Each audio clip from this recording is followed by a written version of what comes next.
She's nervous, but confident. Pretty confident, a lot more confident than I usually am when I'm public speaking, so hopefully all goes well. 20-year-old Sadie Baker of Duncan is about to speak in front of the Duncan Rotary Club. She's not used to speaking in public, but Sadie's on a mission. I've never been this happy, and I want to keep it this way. I want to keep changing lives. Sadie changed her own life last summer when she traveled to Nairobi, Kenya. I went there because my mom went when she was my age, and I knew that when I traveled it was going to be to Kenya because her stories just brought the country to life, and I wanted to go. Just seeing that drastic impact I could have on their lives, and that was just me. That was just the change that I could make.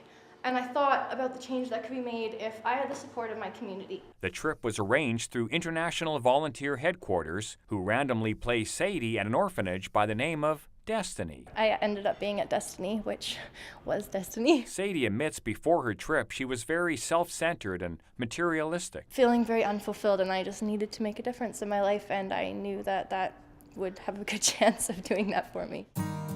I was very hard-hearted before I went. No, I don't like people hugging me.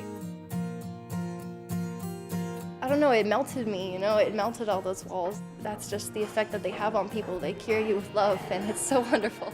So now when she's not working her full-time job as a tutor, she's working on raising money for her foundation, the Destiny Initiative.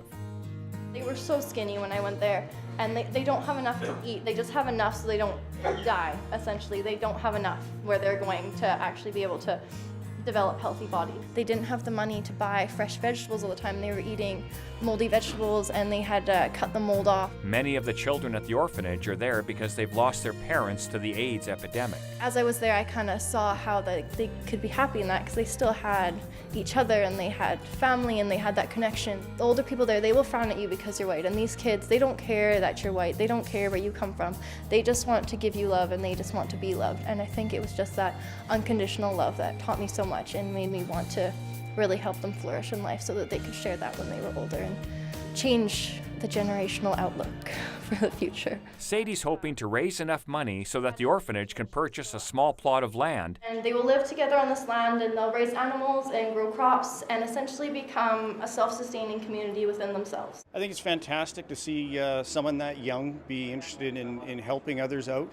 And to already have traveled to Kenya to look at the Destiny project. Fantastic initiative on her part, and wish her all the luck in her project going forward. I think it went really well. It gave me a lot of good food for thought, and to keep developing the initiative, and a lot of good support in there, so that's awesome. In Duncan, I'm Dan Kahan.